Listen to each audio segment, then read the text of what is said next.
Welcome back to my channel First Aid for Mental Health. I am Dr. Fauzi Shamshad, an international life coach, your friend, mentor and guide. तो आज हम जिस emotional injury के बारे में बात करना चाह रहे हैं वो है ruminating and brooding over certain emotions. Like कुछ इमोशंस जैसे गुस्सा, एम्बैरेसमेंट, बेइज्जती, रिग्रेट, पछतावा, ऐसे इमोशंस को हम बार बार सोचते रहें, ओवरथिंक करते रहें, because thinking is a very natural process, we can't stop that, but thinking over certain point again and again and again is brooding and ruminating. तो जब भी कोई ऐसा इंसिडेंट होता है जैसे कोई हमें इंसल्ट कर दे, कोई एम्बैरेस्ड कर दे, कोई गुस्सा दिला दे, तो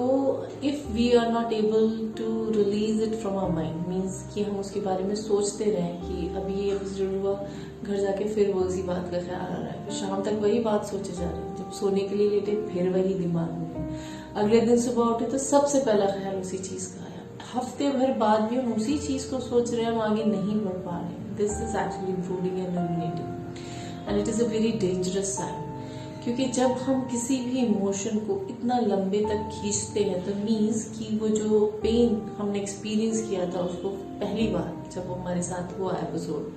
कि जैसे किसी ने, जैसे क्लास में टीचर ने बच्चे की इंसल्ट कर दी, या सास ने कुछ कह दिया बहू को सब मेहमानों के सामने, या बॉस ने गुस्सा कर दिया सारे कलीग्स के सामने, तो जो वो इंसल्ट, जो एम्बैरेसमेंट, जो गुस्सा उस वक्त हम फील करते हैं और हम कुछ नहीं कह पाते हैं, अपना गुस्सा दबा जाते हैं, अपनी शर्मिंदगी छुपा जाते हैं, तो हम उस टाइम जो पेन फील करते हैं and we keep on stretching that pain for so long, तो डेफिनेटली हम क्या कर रहे हैं कि एक चोट है उसको बार बार हम कुरेद रहे हैं, उसको ठीक नहीं होने दे रहे हैं. And this is the thing we need to understand with emotions, कि कोई भी इमोशन अगर हम इतना लंबा खींच रहे हैं तो we need to check that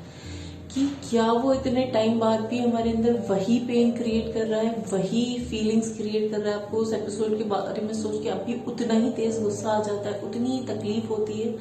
then you need to check that. Because कि जब अगर हम उसको पॉजिटिव वे में सोच रहे हैं या over a period of time वो थोड़ा कम हो जाता है, उसकी इमोशनल पेन थोड़ा सा रिलीज हो जाता है, मीन्स वो डिस्ट्रेस थोड़ा सा कम हो जाता है, then it's okay, like you are on the positive track, you are improving over there, but it is not releasing that distress, then it is a thing to be considered. उसको सोचने की जरूरत है कि हम इतना इसके बारे में क्यों सोच रहे हैं, क्योंकि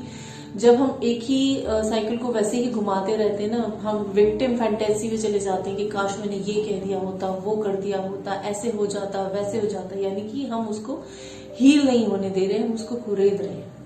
तो ऐसा जब हम करते हैं तो हम अपना फ्यूचर भी थोड़ा सा सेक्टरी सा या अनक्लियर कर लेते हैं, और जो अगर हम उसको थोड़ा सा पॉजिटिव वे में लेना चाहने की कोशिश करते हैं, हम उसको कुछ दूसरे नजरिए से देखने की कोशिश करते हैं, we try to give a new fresh perspective, कि शायद मैम पहले से ही इरिटेटेड थी, कि शायद बॉस को और किसी पर गुस्सा आ रहा था, मुझे he was not that much mean to insult me, कि जब मैंने उसको ले लिया, तो फिर हम उस इमोशन से धीरे धीरे धीरे निकल जाते and we move on. But अगर हम उससे नहीं निकलते हैं, उसको ऐसे ही घुमाते रहते हैं अपने माइंड में, तो we are like in a very critical condition, कि समटाइम्स कि हमें बार बार उतना गुस्सा आ रहा है, we creating stress hormones in our body, then it could lead to a depression or cardiovascular diseases. So it's better that we put a check over here, means जितना शुरू में हम इस चीज पे चेक कर लेते हैं कि हमारा थिंकिंग पैटर्न क्या है, उतना बेटर होता है, क्योंकि ये एक बार की बात नहीं होती है, लाइफ में कुछ ना कुछ लगा ही रहता है, और हर नेगेटिव इवेंट को हम इस तरीके से ही इंटरप्रिटेट करते रहेंगे, इस तरीके से ही सोचते रहेंगे, और बार बार उस इमोशंस की इंजरी क्रिएट करते रहेंगे, तो डेफिनेटली हम अपने आप को लाइफस्टाइल डिजीजेस में इन्वॉल्व कर लेते हैं. तो इट इज बेटर कि हम जितनी जल्दी हो सके इस सोच पर चेक लगाएं और try to change that, because इसमें कोई और रिस्पॉन्सिबल नहीं है,